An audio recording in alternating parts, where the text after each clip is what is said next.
బాగా చదువుకున్న వారిని టీజీపీఎస్సీలో నియమించామని అన్ని జాగ్రత్తలతో పరీక్షలు నిర్వహించి ఫలితాలు ప్రకటించినట్లు సీఎం రేవంత్ రెడ్డి స్పష్టం చేశారు. టీజీపీఎస్సీని ప్రక్షాళన చేసి గ్రూప్ 1 పరీక్షలను నియమించి నియామక పత్రాలు అందించామన్నారు. గ్రూప్ 1, 2 ఉద్యోగుల శిక్షణ ముగింపు కార్యక్రమంలో సీఎం రేవంత్ రెడ్డి పాల్గొన్నారు.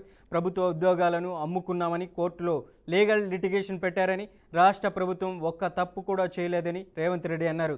ఉద్యోగులంతా ఉద్యోగ విరమణ రోజు వరకు ఇదే స్ఫూర్తితో పనిచేయాలని సీఎం రేవంత్ రెడ్డి దిశానిర్దేశం చేశారు. కోరుకొని మీరందరూ కష్టపడి తెచ్చుకున్న ఈ ప్రభుత్వం మీ ఆకాంక్షలకు అనుకూలంగా గ్రూప్ 1 పరీక్షలను నిర్వహించి తెలంగాణ పబ్లిక్ సర్వీస్ కమిషన్ ప్రక్షాళన చేసి గ్రూప్ 1 అధికారులుగా మీ నియామక ప్రశ్నాపత్రాలను మీ నియామకాలకు సంబంధించిన నిర్ణయాలను చేసే దాంట్లో ఆర్ఎంపీ డాక్టర్లో లేకపోతే మీకంటే చిన్న హోదాలో ఉండే ప్రభుత్వ అధికారులను నియమించలేదు ఈ ప్రభుత్వం. ఈ ప్రభుత్వం ఆలోచన చేసి ఒక గ్రూప్ 1, గ్రూప్ 2 అధికారులను నియమించాలి అని అంటే ఆ నియామక ప్రశ్నాపత్రాల నుంచి పోటీ పరీక్షల నిర్వహణ వరకు అవగాహన ఉన్న నిష్ణాతులైన వాళ్ళు ఆ బోర్డులో ఉండాలని రిటైర్డ్ డీజీపీ మహేందర్ రెడ్డి గారిని మీ పబ్లిక్ సర్వీస్ కమిషన్ చైర్మన్గా అందులో సభ్యుల ప్రొఫెసర్లను, రిజిస్ట్రార్లను, బాగా చదువుకున్న వాళ్ళను, తెలంగాణ రాష్ట్ర నిరుద్యోగుల యొక్క ఆలోచనను ఒడిసి పట్టుకునే వాళ్ళని నియమించిన అన్ని రకాలుగా జాగ్రత్తలు తీసుకొని ప్రశ్నాపత్రాలను జిరాక్స్ సెంటర్లలో అమ్మకుండా కఠినంగా వ్యవహరించి మీ పరీక్షలను నిర్వహించి ఫలితాలను ప్రకటించడం జరిగింది.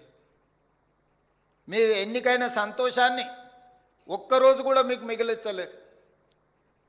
మీరు కోట్ల రూపాయలు పెట్టి ఈ ఉద్యోగాలను కొనుక్కున్నారు, ఈ ప్రభుత్వం ఈ ఉద్యోగాలను అమ్ముకున్నది అని కొంతమంది గిట్టని వాళ్ళు, కొంతమంది నచ్చని వాళ్ళు, కొంతమంది రాని వాళ్ళు ప్రచారం చేయడే కాకుండా న్యాయస్థానాలలో లీగల్ లిటిగేషన్ మొదలుపెట్టారు. ఖమ్మం జిల్లాలో 3 మంత్రులు మాయగాళ్లని మాజీ మంత్రి కేటీఆర్ విమర్శించారు. ప్రజలను మాయ చేసి సంతకాలు చేయించుకొని మోసం చేస్తారని ఆరోపించారు. మరోవైపు కేటీఆర్ వ్యాఖ్యలకు మంత్రి పొంగులేటి కౌంటర్ ఇచ్చారు. బీఆర్ఎస్ హయాంలోనే భూదాన్ భూముల్లోని ఇండ్లను కూల్చే ప్రయత్నం చేశారని గుర్తు చేశారు. నష్టపోయిన ప్రతి పేదవాడికి ఇందిరమ్మ ఇండ్లు ఇస్తామని మంత్రి పొంగులేటి స్పష్టం చేశారు. మీ మంత్రులు మాయగాళ్ళు, 3 మంత్రులు కూడా మాయ చేస్తారు. లేదు మీ జిల్లా మంత్రులు, మీ మంత్రులు కాదులే కానీ మాయగాళ్ళు 3 మీ జిల్లా వాళ్ళు. మళ్ళీ రేపు మళ్ళీ మీ మధ్యనే చిచ్చు పెడతారు. మీలో కొంతమందిని తీసుకొని పోయి 50 మందిని తీసుకొని పోయి ఏలి ముద్రలు వేయించుకుంటారు. కొంతమందితో సంతకాలు పెట్టించుకుంటారు అధికారులు వచ్చి చీకట్లో. దయచేసి ఐకమత్యంగా ఉండండి. ఐకమత్యాన్ని చెదిరిపోని ఇవ్వకండి. మీకు అక్కడనే ఇల్లు కావాలనుకుంటే దయచేసి ఎక్కడా సంతకాలు పెట్టకండి. మీకు అక్కడే ఇల్లు కావాలి, అక్కడే ఉండాలి మీ కుటుంబాలతో సహా అనుకుంటే మీరు పొరపాటును కూడా మీ ఐకమత్యాన్ని చెదిరిపోనీకండి. మిమ్మల్ని తీసుకెళ్తారు పక్క కొంతమందిని. అమ్మా నీకు ఇందిరమ్మ ఇల్లు ఇస్తాం, నువ్వు రా అంటారు. ఇదిగో ఇదే ఇల్లు అని చూపెడతారు. ఎట్లా అయితే 6 గ్యారెంటీల పేరుతో చేతుల్లో గ్యారెంటీ చూపెట్టారో మళ్ళీ అట్లే అరచేతిలో వైకుంఠం చూపెడతారు, మళ్ళీ గుండు కొడతారు. అందుకే దయచేసి జాగ్రత్తగా వినండి. మీరు గెలవాలి అంటే ఐకమత్యం ముఖ్యం.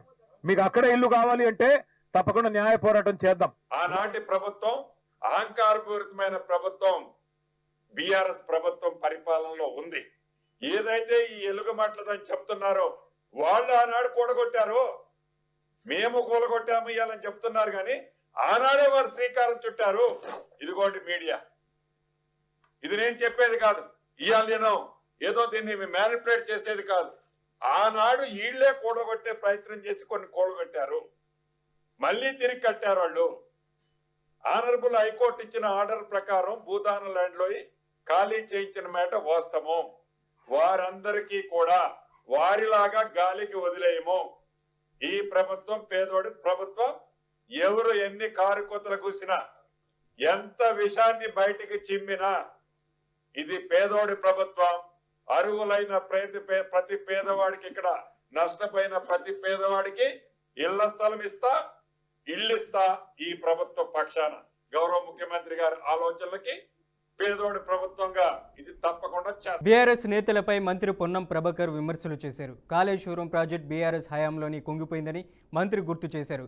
కాళేశ్వరం నుంచి ప్రతి ఏటా 196 టీఎంసీల నీళ్లు ఎత్తిపోస్తామని చెప్పి 2019 నుంచి 2024 వరకు 169 టీఎంసీలు ఎత్తిపోశారని అసహనం వ్యక్తం చేశారు.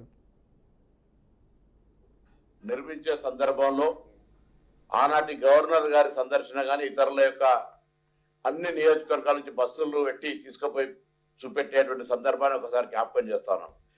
ఇది కేసీఆర్ బ్రెయిన్ చైల్డ్ రీ ఇంజనీర్ కూర్చొని దానికి సంబంధించినటువంటి ఏ కాలం ఎక్కడ కట్టాలి, చరిత్రలో ఇంత సిమెంట్ వర్క్ అంటే దాని కాంక్రీట్ వర్క్ అయినా జరగలే అని అనేక సందర్భాల్లో బీబీసీలో కూడా స్టోరీలు ఫైల్ చేసుకున్నటువంటి మీరు చెడైతే మాత్రం మాకు సంబంధం లేదనేటువంటి విధంగా వ్యవహరిస్తా ఉన్నారు. ఈరోజు ప్రాజెక్టుకు సంబంధించి నిర్మాణం కుంగడం మీ హయాంలోనే 2023లో జరిగిపోయినాయి. దాని ప్రాజెక్టు ప్రతి సంవత్సరానికి 196 టీఎంసీలు ఎత్తిపోస్తామని చెప్పిన మీరు 2019 నుంచి 2023 వరకు ఎత్తిపోసింది 162 టీఎంసీలు అయితే అందులో 50 టీఎంసీలు మళ్ళీ ఎల్లపల్లి నుంచి కిందికి వదిలినాయి. ఆల్లేదు సోల్లేదు కొడుకు పేరు సోమలింగం అని మా దగ్గర మా ప్రాంతానికి 2 టీఎంసీ కాలువల నీళ్లే రాలే, 3 టీఎంసీ పేరు మీద కమిషన్ల కోసం భూసేకరణ చేసి కాంట్రాక్ట్ ఇచ్చి అడ్వాన్సులు ఇచ్చి ఒక బీభత్సం సృష్టించి ఆ ప్రాంతాన్ని ఉత్తర తెలంగాణ మా జిల్లా పరిస్థితులు ఇబ్బందికరం చేసినారు.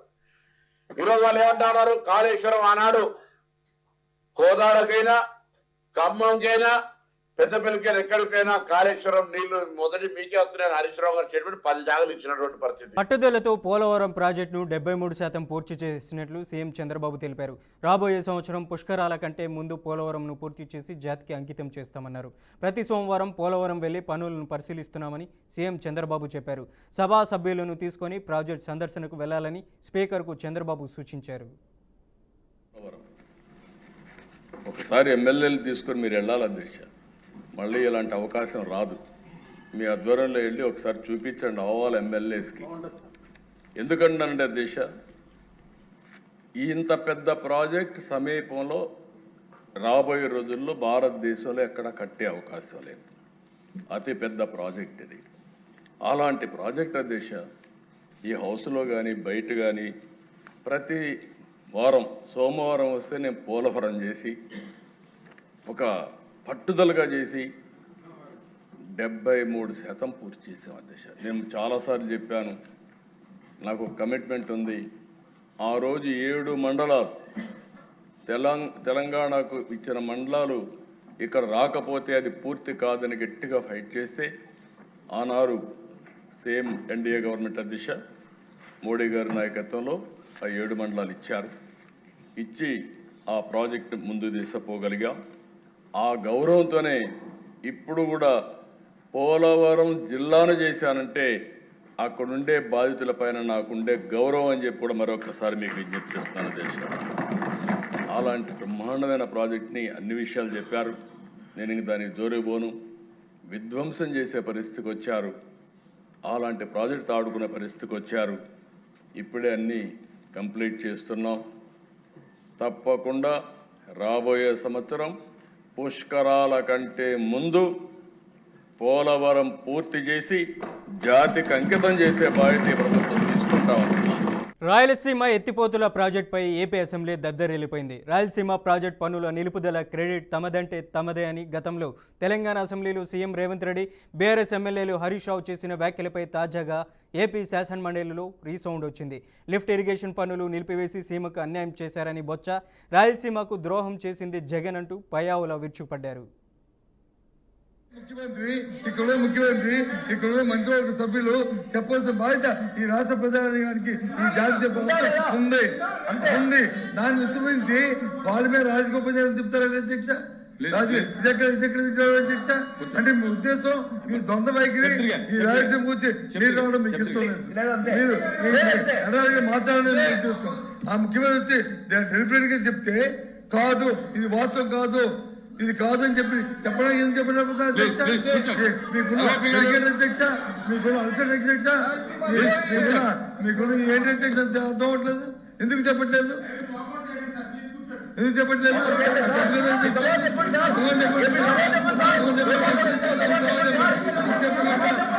చెప్తారు అధ్యక్ష. లేదంటే సూటిగా సమాధానం చెప్పండి. ఎస్ సార్ నో, అంతే. Yes sir no. కూర్చోండి. ఆ రోజు అక్కడ ముఖ్యమంత్రి గారు ఏదో చెప్పారు సార్, వినండి సార్, వస్తున్నాం, దానికి వినే ఓపిక ఉండాలి. ఆ రోజున తెలంగాణలో ఏదో జరిగింది, ముఖ్యమంత్రి గారు ఏదో ప్రకటన చేశారు అని చెప్తున్నారు. చెప్పినప్పుడు దానికి ఆ రోజు బాధ్యుడైనటువంటి ఇరిగేషన్ శాఖ మంత్రిగా పనిచేసిన హరీష్ రావు ఏం చెప్పాడు? మేం స్టే తీసుకొచ్చాము దీని మీద అని. దద్దమ్మ ప్రభుత్వం ఆ రోజు ఆంధ్రప్రదేశ్ లో ఉంది అనేటువంటిది ఈరోజు శాసనసభ సాక్షిగా వెల్లడైంది. చేతగాని దద్దమ్మ ప్రభుత్వం ఆ రోజు ఆంధ్రప్రదేశ్ రాష్ట్ర ప్రయోజనాల్ని తాకట్టు పెట్టింది అనేటువంటిది తెలంగాణ శాసనసభ సాక్షిగా మాట్లాడితే దానికి మేం సమాధానం చెప్పాలి అధ్యక్ష. ఆ రోజు రాజ్యం చేస్తున్నది ఎవరు? వైఎస్ఆర్సీపీ అధినాయకుడు అని చెప్పబడుతున్నటువంటి జగన్మోహన్ రెడ్డి గారి దద్దమ్మ ప్రభుత్వం ఆంధ్రప్రదేశ్ రాష్ట్ర ప్రయోజనాల్ని తాకట్టు పెడితే చేత కాకుండా కోర్టుకు పోయి అఫిడవిట్ చేసినటువంటి వ్యక్తులు మీరు ఈ రోజు మా గురించి మాట్లాడతారా? తిరుమల లడ్డు అంశంపై ఎప్పుడైనా చర్చకు సిద్ధమని మాజీ మంత్రి బొత్స సత్యనారాయణ అన్నారు. లడ్డూపై చర్చ చేపట్టాక ప్రభుత్వం స్టేట్మెంట్ ఇవ్వడం ఏంటని ప్రశ్నించారు. ఇక నెయ్యిలో జంతువు కొవ్వు కలిసిందని అబద్ధాలు చెప్పారని, దేవదేవుడి మిమ్మల్ని క్షమించారని మండిపడ్డారు. ఈ దోపిడీని దేవదేవుడు చూస్తున్నాడని, ఇక ఊరుకోడని హెచ్చరించారు. లడ్డూపై చర్చకు రాకుండా ఎందుకు పారిపోతున్నారని విమర్శించారు. సాంకేతికంగా ఉన్నది, తర్వాత దీనికి సమాధానం చెప్తాము, పంపిస్తామంటే సరిపోతుంది. దానికి అభ్యంతరం లేదే. రాయలసీమ ఎత్తిపోతల పథకాలకు సంబంధించి సూటిగా ఇందాక కూడా ఇప్పుడు అడుగుతున్నాం. ఏదైతే ఇది ప్రధానం, ఎందుకంటే రాష్ట్రంలో అందరికి కావాల్సింది ఈ విషయం, అంతేగాని రాజకీయ అవసరాల కోసం కాదు. ఎవరైతే శాసనసభ సాక్షిగా తెలంగాణ ముఖ్యమంత్రి రేవంత్ రెడ్డి గారు ఏదైతే అంశాన్ని లేవనెత్తారో, రాయలసీమ ఎత్తిపోతల పథకాన్ని నేను చెప్తేనే చంద్రబాబు నాయుడు ఆపారన్నారు. అది వాస్తవా కాదా? అది వాస్తవమే చెప్పండి. వాస్తవం అవుతుంది. ఒకటి. రెండు గౌరవ మంత్రి గారిని మీ ద్వారా అడుగుతున్నాం. ఈ పథకాన్ని మళ్ళీ ఎప్పుడులో ప్రారంభించి ఎప్పుడులో పూర్తి చేస్తారో దయచేసి మీరు సమాధానం ఉంటే చెప్పండి, లేకపోతే సమాధానం పంపించండి. అది ఈ రెండు కూర్చొని ఎందుకండి డైరెక్ట్ అడుగుతున్నా? అది నాకు కావాల్సింది. రాయలసీమలో ఎవరైతే తెలంగాణ ముఖ్యమంత్రి రేవంత్ రెడ్డి గారు శాసనసభ సాక్షిగా చంద్రబాబు నాయుడు గారు నాకున్న సన్నిహితులతో స్నేహంతో దీన్ని ఆపమని చెప్పారో అది వాస్తవమా కాదా? అది ముందు చెప్పండి. రెండోది ఎప్పుడు ప్రారంభిస్తారు, ఎప్పుడు, ఎందుకంటే ఆయనే చెప్పారు అధ్యక్ష. నెల్లూరు జిల్లాలో వైసీపీ అధినేత వైఎస్ జగన్మోహన్ రెడ్డి పర్యటించారు. కనుపర్తిపాడు హెలిపాడ్ వద్దకు భారీగా చేరుకున్న వైసీపీ నేతలు జగన్కి ఘన స్వాగతం పలికారు. అనంతరం జగన్కు జిల్లా అధ్యక్షులు గోవర్ధన్ రెడ్డితో పాటు ఎమ్మెల్సీలు పర్వతిరెడ్డి చంద్రశేఖర్ రెడ్డి, మాజీ ఎంపీ ఆదాల ప్రభాకర్ రెడ్డి, ఆనం విజయ్ కుమార్ రెడ్డిలు పుష్పగుచ్చం అందజేసి ఆహ్వానించారు. అక్కడి నుంచి వీపీఆర్ కన్వెన్షన్ హాల్ నందు వైసీపీ సీనియర్ నేత మాజీ ఎమ్మెల్యే కొండూరు అజయ్ రెడ్డి కుమారుడి వివాహ వేడుకకు హాజరై వధూవరులను ఆశీర్వదించారు. జగన్ కోసం భారీగా కార్యకర్తలు, అభిమానులు, వైఎస్ఆర్సీపీ నాయకులు తరలివచ్చారు.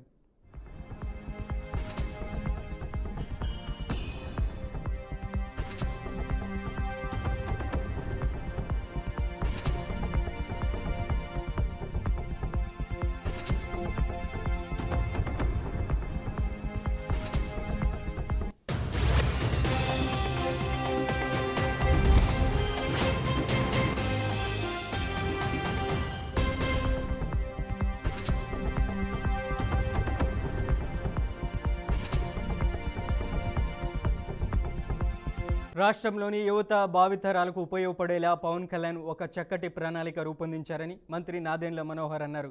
అలాగే జనసేన పార్టీ 5 సంవత్సరాల సభ్యత్వ నమోదు కార్యక్రమానికి శ్రీకారం చుట్టిందని చెప్పారు. మొదటి సంవత్సరం 90,000 సభ్యత్వాలతో మొదలైన ఈ ప్రయాణం గత సంవత్సరం నాటికి ఏకంగా 13 లక్షల సభ్యత్వాలకు చేరుకుందని వెల్లడించారు. ఈ కార్యక్రమం కోసం, పార్టీ విజయం కోసం జనసేన వీర మహిళలు, కార్యకర్తలు ఎంతో కష్టపడ్డారని నాదెండ్ల మనోహర్ తెలియజేశారు. కూటమి విజయంలో ఏ విధంగా మా జన సైనికులు, వీర మహిళలు ఏ మాత్రం కూడా స్వార్థం లేకుండా కష్టపడి పనిచేశారో ఈ సందర్భంగా గుర్తు చేసుకోవాలి. మనస్ఫూర్తిగా 5వ సంవత్సరం ఇది సభ్యత్వ నమోదు కార్యక్రమం. మొట్టమొదటి సంవత్సరం 90,000తో మొదలైంది. అది గత సంవత్సరం 13 లక్షల వరకు తీసుకురా. రాజ్యసభ ఎన్నికల నగారం మోగింది. మహారాష్ట్ర, పశ్చిమ బెంగాల్, బీహార్ సహా 10 రాష్ట్రాల్లో ఖాళీ అవుతున్న 37 రాజ్యసభ స్థానాలకు కేంద్ర ఎన్నికల సంఘం నోటిఫికేషన్ విడుదల చేయడంతో నామినేషన్ల పర్వం ప్రారంభమైంది. నేటి నుంచి మార్చి 5వ తేదీ వరకు అభ్యర్థులు తమ నామినేషన్లను దాఖలు చేసేందుకు అవకాశం ఉంది. ఒకవేళ నిర్ణీత స్థానాల కంటే ఎక్కువ మంది అభ్యర్థులు బరిలో నిలిస్తే మార్చి 16న ఉదయం 9 గంటల నుంచి సాయంత్రం 4 గంటల వరకు పోలింగ్ నిర్వహించి అదే రోజు ఫలితాలను వెల్లడిస్తారు.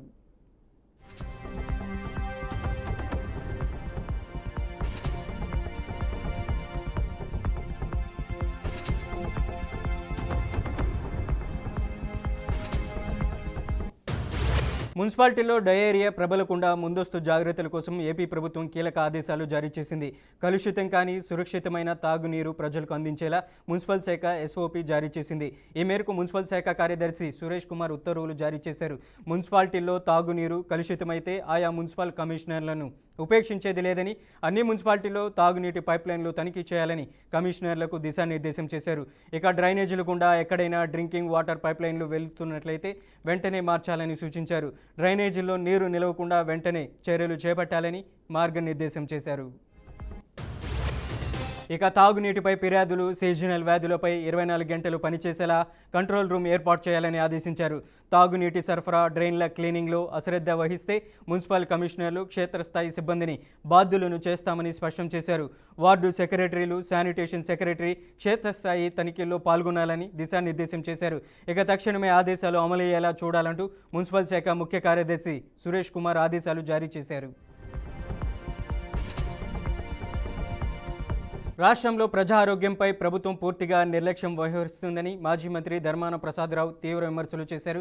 శ్రీకాకుళం నగరంలో డయేరియా వ్యాధి తీవ్రత నేపథ్యంలో ఆయన పర్యటించారు.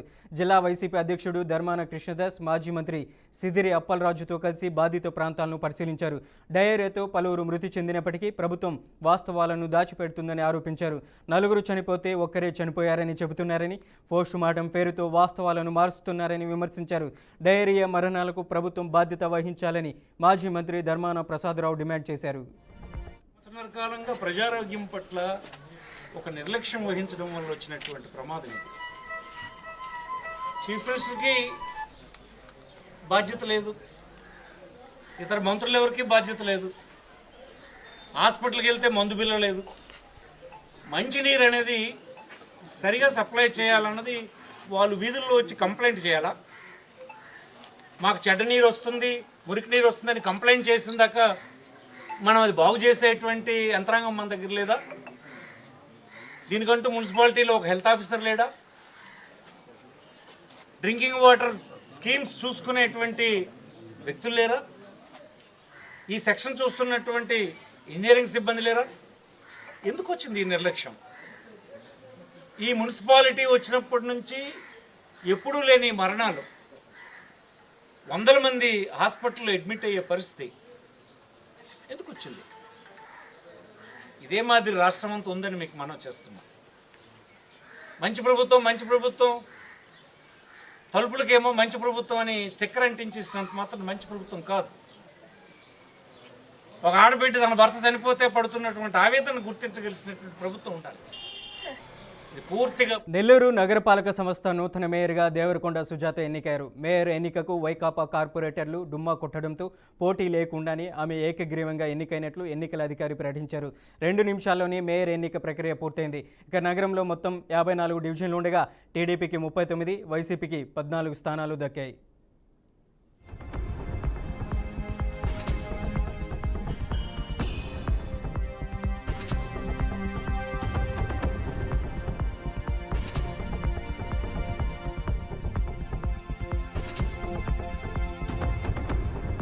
ఆంధ్రప్రదేశ్ రాజకీయ పోలీసు వర్గాల్లో ప్రకంపనలు సృష్టించిన రఘురామకృష్ణంరాజు కస్టోడియల్ టార్చర్ కేసు సరికొత్త మలుపు తిరిగింది. ఈ కేసులో ప్రధాన నిందితుల్లో ఒకరైన ఐపీఎస్ అధికారి సునీల్ నాయక్కు సంబంధించి గుంటూరు న్యాయస్థానం అత్యంత కీలక నిర్ణయం తీసుకుంది. గత కొంతకాలంగా విచారణకు గైర్హాజరవుతున్న సునీల్ నాయక్పై నాన్ బెయిలబుల్ అరెస్ట్ వారెంట్ జారీ చేసింది. ప్రస్తుతం బీహార్లో ఐజీగా విధులు నిర్వర్తిస్తున్న నాయకును తీసుకొచ్చేందుకు ఏపీ పోలీసులు ఇప్పటికే పాట్నాలో పాగా వేశారు.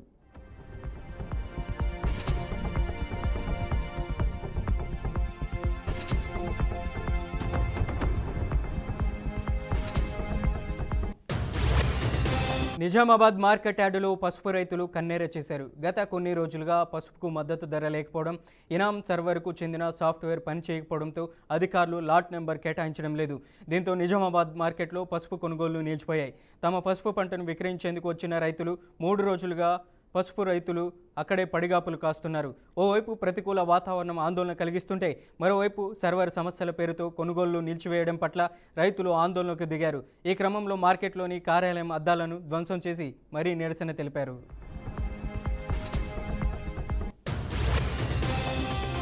తెలంగాణ మహారాష్ట్ర సరిహద్దులో భూకంపం రావడం కలకలం రేపింది. రాత్రివేళ భూ ప్రకంపనలు రావడంతో ప్రజలు ఆందోళన చెందారు. మంచిర్యాల జిల్లాకు 35 కిలోమీటర్ల దూరంలో భూకంప కేంద్రం ఉన్నట్లు గుర్తించారు. ఇక భూకంపం తీవ్రత రిక్టార్ స్కేల్పై 3.9గా ఉందని అధికారులు తెలిపారు. గత 5 ఏళ్లలో ఈ ప్రాంతంలో భూకంపాలు రావడం ఇది 5వ సారి. గత ఏడాది 5.3 తీవ్రతతో ఇక్కడే భూకంపం వచ్చింది. అందువల్ల సరిహద్దు ప్రాంతాల ప్రజలు ఆందోళన చెందుతున్నారు. గోదావరి నది కారణంగా ఇలాంటి భూకంపాలు వస్తుంటాయని అధికారులు చెబుతున్నారు.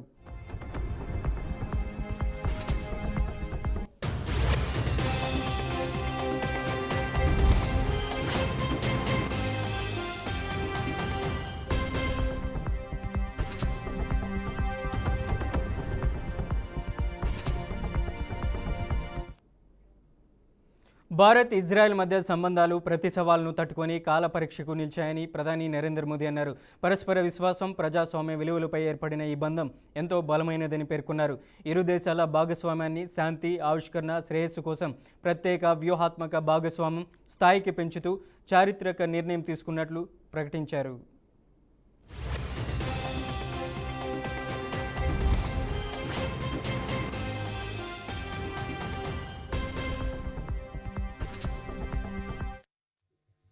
और मेरे मित्र नेतन्याहू,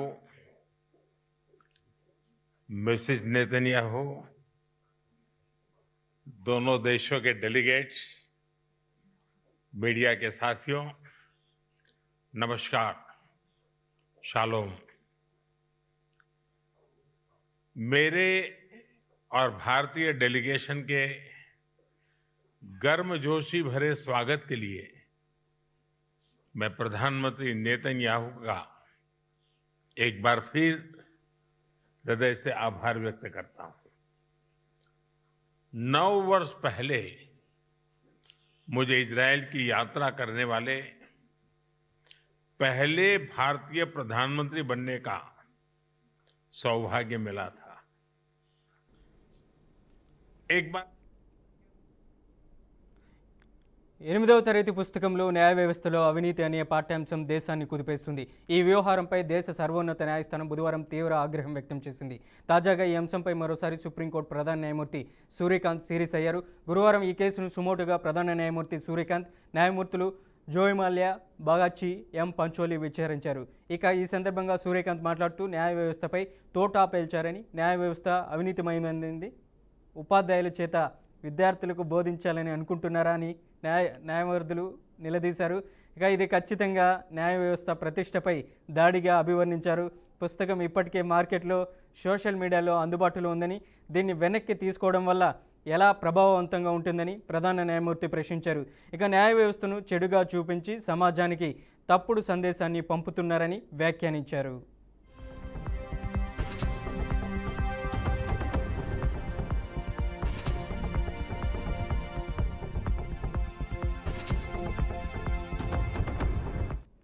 ఇక సూర్యకాంత్ వ్యాఖ్యలకు కేంద్రం ఎన్సీఈఆర్టీ తరపున సొలిసిటర్ జనరల్ తుషార మెహతా స్పందించారు. ఈ అధ్యాయాన్ని రూపొందించిన 2 వ్యక్తులు భవిష్యత్తులో ఏ మంత్రిత్వ శాఖలోనూ సంబంధం కలిగి ఉండరని హామీ ఇస్తున్నట్లు తెలిపారు. కేంద్ర ప్రభుత్వం కూడా ఈ విషయాన్ని చాలా తీవ్రంగా పరిగణించిందని చెప్పారు. దీంతో డిజిటల్ మీడియా నుంచి వివాదాస్పద కంటెంట్ను తొలగించడానికి ప్రభుత్వం అవసరమైన చర్యలు తీసుకోవాలని సుప్రీంకోర్టు ఆదేశించింది. సంబంధిత మంత్రిత్వ శాఖకు తొలగింపు ఉత్తర్వులు జారీ చేసే చట్టబద్ధమైన అధికారం ఉందని సొలిసిటర్ జనరల్ పేర్కొన్నారు. వివాదాస్పద చిత్రం కేరళ స్టోరీ 2 విడుదలకు కేరళ హైకోర్టు బ్రేక్ వేసింది. రేపు థియేటర్లోకి రావాల్సిన ఈ సినిమా విడుదలను 15 రోజుల పాటు నిలిపివేస్తూ మధ్యంతర ఉత్తర్వులు జారీ చేసింది. విడుదలకు కేవలం ఒక్క రోజు ముందు ఈ అనూహ్య పరిణామం చోటు చేసుకుంది. ఈ సినిమా కంటెంట్ మత ఉద్రిక్తులను రెచ్చగొట్టేలా ఉందని, శాంతి భద్రతలకు విఘాతం కలిగించే ప్రమాదం ఉందని ఆరోపిస్తూ పలువురు హైకోర్టులో పిటిషన్ దాఖలు చేశారు. ఈ వాదనను పరిగణలోకి తీసుకున్న న్యాయస్థానం సినిమా విడుదలను 2 వారాల పాటు తాత్కాలికంగా నిలిపివేసింది. ఇక ఈ వ్యవహారంపై తదుపరి విచారణ జరగనుంది. ఇక విడుదలకు ముందు భారీగా ప్రమోషన్లు, పంపిణీ ఏర్పాట్లు చేసుకున్న చిత్ర నిర్మాతలకు ఈ నిర్ణయం పెద్ద ఎదురుదెబ్బగా చెప్పవచ్చు. ఇప్పటికే పలు చోట్ల మొదలైన అడ్వాన్స్ బుకింగ్స్ను రద్దు చేయాల్సి రావడం వారికి ఆర్థికంగా నష్టం కలిగించనుంది. ఇక గతంలో వచ్చిన ది కేరళ స్టోరీ తరహాలోని ఈ సీక్వెల్ కూడా వివాదాలు చిక్కుకుంది. కేరళలో అధికారంలో ఉన్న వామపక్షాలతో పాటు కాంగ్రెస్ పార్టీ కూడా ఈ సినిమాను తీవ్రంగా వ్యతిరేకిస్తుంది. ప్రస్తుతానికి సినిమా భవితవ్యం కోర్టు తీర్పుపైనే ఆధారపడి ఉంది. ఈ 15 రోజుల స్టే తర్వాత కోర్టు ఎలాంటి నిర్ణయం తీసుకుంటుందో, సినిమా యథావిధిగా విడుదలవుతుందా లేదా మార్పులతో వస్తుందా అనేది వేచి చూడాలి.